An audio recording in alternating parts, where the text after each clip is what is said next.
Hello সবাইকে। তো আজ আমি একটা নয় আমার তিনটে ব্রাইডের স্টোরি নিয়ে তোমাদের কাছে চলে আসলাম।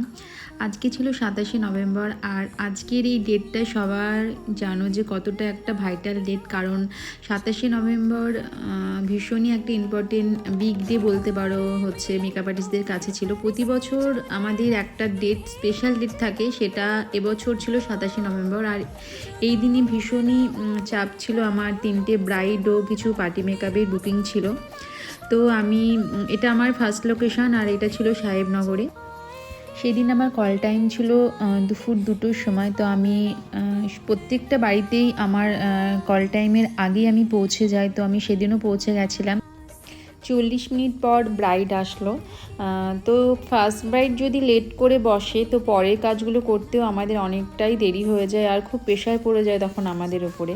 তাই আমাদের আপকামিং যে ব্রাইডগুলো আছে তোমাদেরকে সবাইকে আমি বলছি, প্লিজ তোমরা তোমাদের টাইমটা মেনটেন করো, তাহলে কি আমাদের কাজ করতে অনেক বেশি সুবিধা হবে, আর নেক্সট যে ব্রাইডগুলো থাকবে তাদেরও লেট হবে না।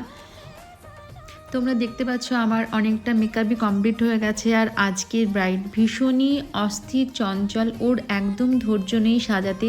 আমাকে বারবার জিজ্ঞাসা করছে, দিদি আর কতক্ষণ, কত পার্সেন্ট হলো। হাঁপিয়ে গেছে ও, প্রচুর হাঁপিয়ে গেছে ও, আর পারছে না। সত্যি কত ধৈর্য ধরে আমরা ওকে করাচ্ছি। তো আমি কত ধৈর্য ধরে বসে আছি। আচ্ছা আচ্ছা, হাসি মজা করতে করতে আমাদের ফাইনাল লুকও কমপ্লিট। তো তোমরা দেখে বলো যে কেমন হয়েছে আজকের এই ফার্স্ট লুকটা। তো ভালো লাগলে অবশ্যই সবাই কমেন্ট করে জানাবে আর লাইক করবে। ফার্স্ট ব্রাইড কমপ্লিট করে আমরা চলে এসেছি আমার স্টুডিওতে, আর সেটা ছিল পলাশীপাড়াতে, কারণ স্টুডিওতে আমার বুকিং ছিল দুটো ব্রাইড ও কিছু পার্টি মেকআপ। আমার স্টুডেন্টরা অলরেডি আগে থেকে ওখানে কাজ করছিল, শাড়ি পরিয়ে রেডি করে রেখেছে। তো আমিও চলে এসেছি। আমি এবার ব্রাইডকেও জিজ্ঞাসা করে নিলাম যে ও কেমন লুক চাইছে আমার থেকে। আজকের আমার রিসেপশন ব্রাইড সোমা। তো সোমা, বলো তোমার কেমন লুক চাইছো, একটু বলো। সিম্পলের মধ্যে তোমার যেরকম মনে হয় আমাকে মানাবে সেরকমই করে যাবে। আচ্ছা ঠিক আছে, চলো দেখি ফাইনাল লুকটা তোমাদের সাথে শেয়ার করবো। স্টেপ বাই স্টেপ আমি আমার কাজটাও শুরু করে দিলাম। এমনিতেই শীতকালে আমাদের স্কিন প্রচুর পরিমাণে ড্রাই থাকে, সেই জন্য মেকআপ করার আগে স্কিন প্রিপারেশনটা খুব ভালোভাবে করতে হবে।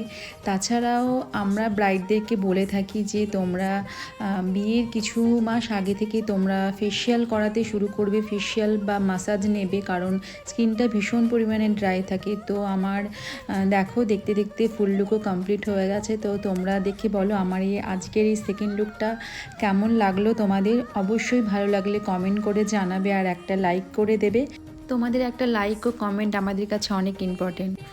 আর এটা ছিল আমার সেদিনের থার্ড বাইট। ও এমনিতে অনেকটা লেট করেছিল, আর আমার স্টুডেন্টরা শাড়িটা পরিয়ে রেখেছিল।